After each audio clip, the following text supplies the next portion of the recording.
Everybody, Shannon Petrovich with Therapist Talks, the 4 attachment styles and how to assess and improve your own. How can you assess your own attachment style or that of someone else? And how can you improve that style to become more securely attached?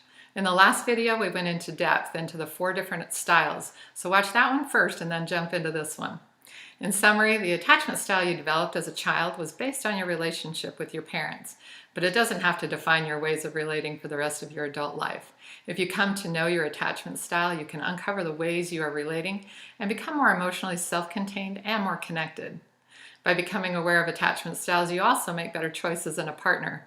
You can see when a person displays insecure attachment patterns and recognize what a primarily securely attached person looks like. Choose that person for what you're looking for is an understanding of which one you primarily fit into. Here are 4 different statements. Try to see which one you agree with the most. Number 1, it's relatively easy for me to become emotionally close to others. I'm comfortable with depending on others and having others depend on me. I don't worry about being alone or others not accepting me.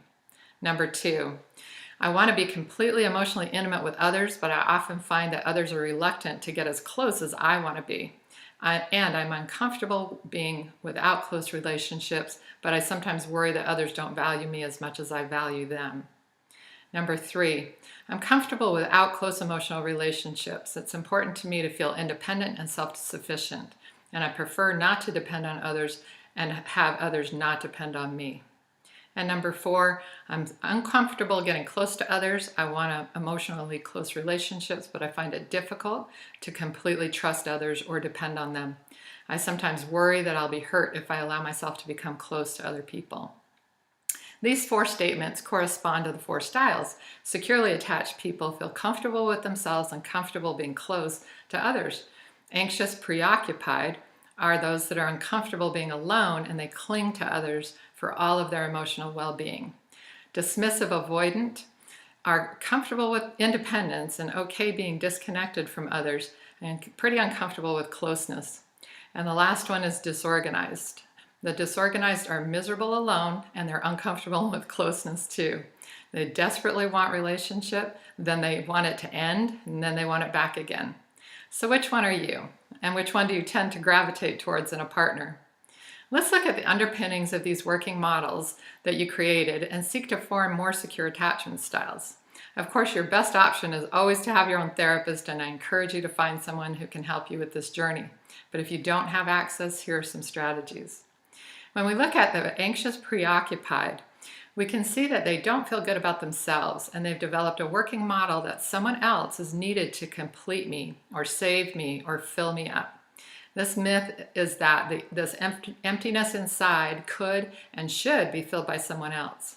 This concept is often supported in our culture in a lot of romantic comedies and songs and a lot of stuff. But the truth is you have to find your own sense of self, and then you can be with somebody in a healthy, reciprocal, equal relationship. When you're empty and you expect others to fill you, they will literally feel drained and suffocated by you. They will end up having to get away from you to rejuvenate themselves, and they'll resent you for that. Eventually, they'll have to save themselves by abandoning you, which is what you fear most. The dynamic of the anxious, preoccupied relationship is just like this. And no matter how many crises you drum up, as an adult, it's really your job to work your way through them and rescue yourself. If you demand this of others continuously, you will only push them away. Some specific strategies. Number 1, work on your independent sense of self. There's a video I did called 6 Life Hacks to Higher Self-Esteem. It really drives into this. Number 2, recognize that relationships are an interaction between 2 whole people, not 2 halves, making a whole or an empty person seeking to be continually fed by a whole person. Number 3, when you see yourself doing this or that you get feedback that you're being clinging or possessive or demanding, listen and stop. Spend your time on your own, regroup, reclaim, rejuvenate your sense of self and your own independence, and then go back to the relationship and apologize and move forward. So the second type is the dismissive avoidant style. In this style, you tend to be distant, aloof, detached. This can be a sense of not trusting others or just feeling like you don't need anyone. If you want to be more connected and less distant, you can work on these strategies. Number 1, listening to those close to you. Ask questions and really pay attention to the answers. Gather information about your loved ones and what makes them happy and content. Do for others. Knowing what makes others feel happy and contented and connected, try some of those things to connect and be there for them. Number 3, build your emotional intelligence. I did 3 different videos on emotional intelligence. The one that I'd recommend is 4 strategies to build your EQ. And number 4, recognize how good it feels to be with others and keep building on that. The last attachment style is called the disorganized. In this style, you're terrified of being alone and you also don't like being too close. You're hot and cold, you want closeness, and then you want out. Your thoughts and feelings are just all over the place. If you want to become more stable, you need to work on both sets of strategies. So number 1, improving your sense of self and self-esteem. See the 6 life hacks towards higher self-esteem.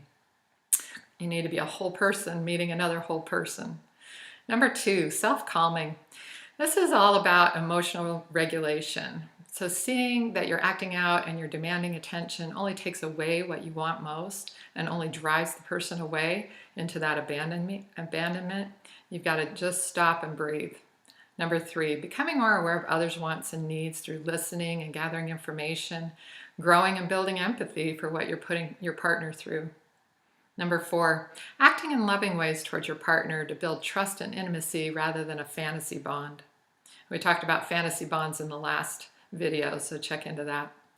Number 5, taking time for yourself and welcoming your partner to be independent too, so that you can both build trust in yourselves and in each other.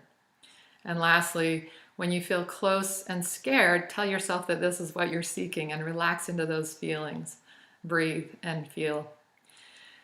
Finally, when we grow up with these experiences, we generalize them into a working model that we then live within until we consciously look at it and change it. By noticing what your primary style is, you can change and challenge the underlying beliefs and then change the way you do relationships. If you've appreciated this video, please subscribe and share on your social media. You never know if something that you share might help someone else. Take good care, and I'll see you again soon.